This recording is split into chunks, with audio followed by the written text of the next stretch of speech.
What does it mean to survive HIV but feel exhausted by survival itself? For millions of people around the world, this isn't a hypothetical question. It's the daily reality of living with human immunodeficiency virus, or HIV.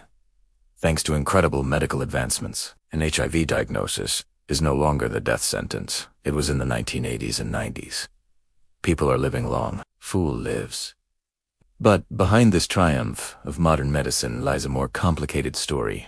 A story about a battle that continues long after the virus is brought under control. It's a story of chronic inflammation, accelerated aging, and a constant, low-level war being waged inside the body, even when the primary enemy seems to have been defeated. This is the story of what happens after survival. To understand this exhaustion, we first need to understand what HIV does to the body. HIV is a retrovirus, which means it cleverly inserts its own genetic material into the DNA of its host cells. Its primary targets are a crucial part of our immune system.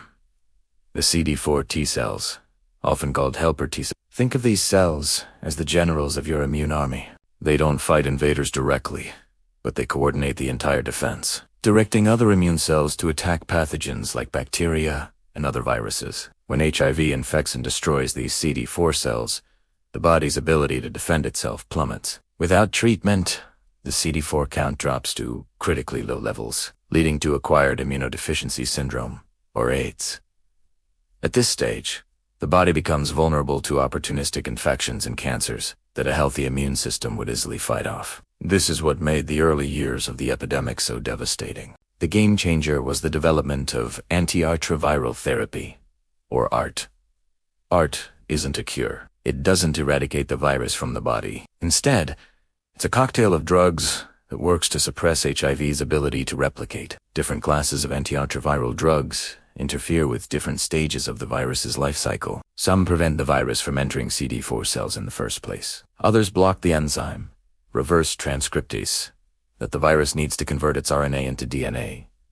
Still others prevent the viral DNA from integrating into the host cell's genome. By using a combination of these drugs, ART can reduce the amount of HIV in the blood the viral load to undetectable levels. When the viral load is undetectable, the virus cannot be transmitted to others through sex. This is the principle behind U equals U, or undetectable equals Furthermore, with the virus suppressed, the immune system gets a chance to recover, and the CD4 cell count can rebound to a normal or near normal level. It is, without a doubt, one of the greatest public health achievements of the last century. So, if the virus is undetectable and the immune system seems to be recovering, where does the problem lie? Why the exhaustion? The feeling of being unwell? The issue lies in the embers left behind by the fire. Even when ART has suppressed the virus to undetectable levels, a small amount of the virus remains dormant in what are called viral reservoirs.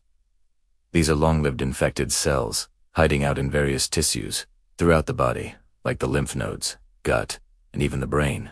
These reservoirs are essentially asleep, so they are invisible to both the immune system and the ART drugs, which only target actively replicating viruses. Occasionally, these dormant cells can wake up and start producing new virus particles. This low-level viral activity, even if it's not enough to show up on a standard viral load test, acts as a constant, nagging irritant to the immune system. This leads to a state of chronic, systemic inflammation. Imagine your body's security system being on high alert 24/7.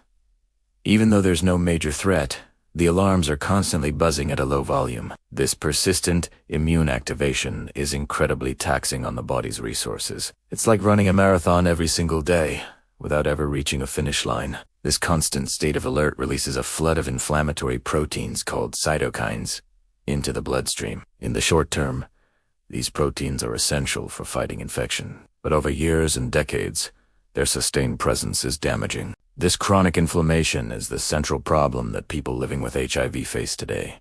Even with successful treatment, it is the engine driving the profound sense of fatigue and a host of other health complications. It is the exhaustion of survival. The consequences of this chronic inflammation are profound and presenting a major problem for long-term survivors. One of the most significant effects is a phenomenon known as accelerated or premature aging. People living with HIV, Even those on effective art from a young age tend to develop age-related diseases 10 to 15 years earlier than their HIV-negative peers. These aren't exotic, HIV-specific illnesses. They are the common diseases of aging: cardiovascular disease, kidney disease, liver disease, osteoporosis, certain known AIDS-defining cancers, and cognitive decline. The chronic inflammation damages blood vessels, increasing the risk of heart attacks and strokes. It puts a strain on the kidneys and liver, organs responsible for filtering waste from the body. It interferes with the natural process of bone remodeling,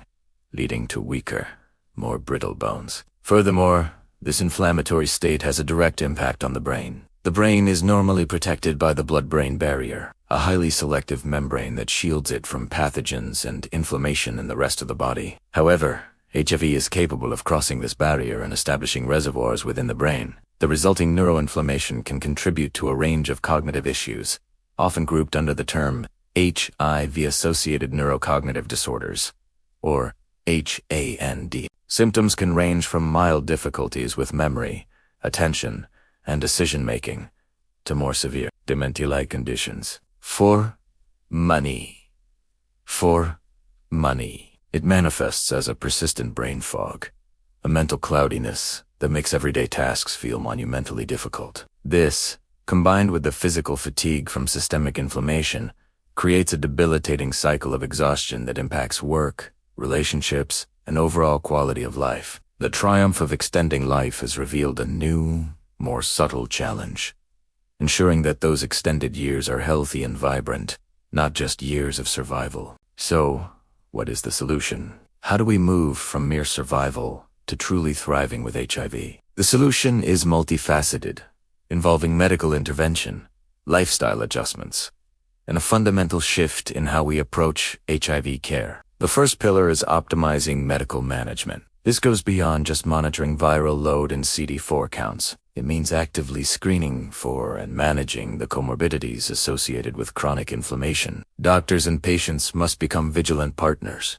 regularly checking blood pressure, cholesterol levels, kidney function, bone density, and cognitive health. It's about treating the whole person, not just the virus. The research community is also actively exploring new therapeutic strategies. These include developing anti-inflammatory drugs, or statins, specifically for people with HIV, to dampen the immune system's overreaction. There's also intense research into shock and kill strategies, which aim to wake up the dormant viral reservoirs so they can be destroyed by the immune system and art, potentially leading to a functional cure. The second, and equally crucial, pillar of the solution lies in lifestyle. What we do every day has a profound impact on inflammation. A balanced, anti-inflammatory diet, rich in fruits, vegetables, lean proteins, and healthy fats, and low in processed foods, sugar, and unhealthy fats can make a significant difference. Regular,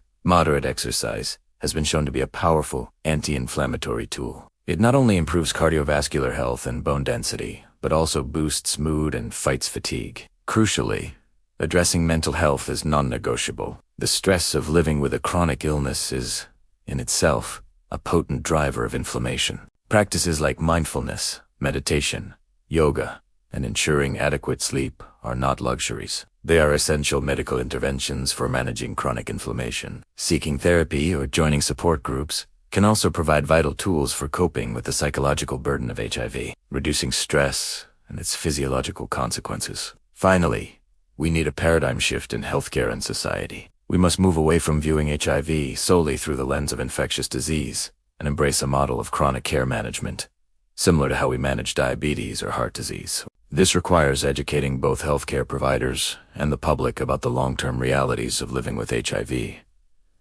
It means fighting the stigma that still surrounds the virus, a stigma that creates stress, isolates individuals, and prevents them from seeking the comprehensive care they need. The exhaustion of survival isn't just physical, it's emotional and social. By building supportive, informed communities, we can lighten that burden. The goal is no longer just to keep people alive. It's to ensure they have the highest possible quality of life, free from the exhaustion of a battle that should, by all accounts, be over. It is about finally allowing survivors to rest and truly live the lives they fought so hard to save. Thank you for joining me on this deep dive into the complex reality of living with HIV today. If you found this video informative and want to learn more about the intersection of science, health, and the human experience, please consider subscribing to the channel. Your support helps us continue to create content that matters.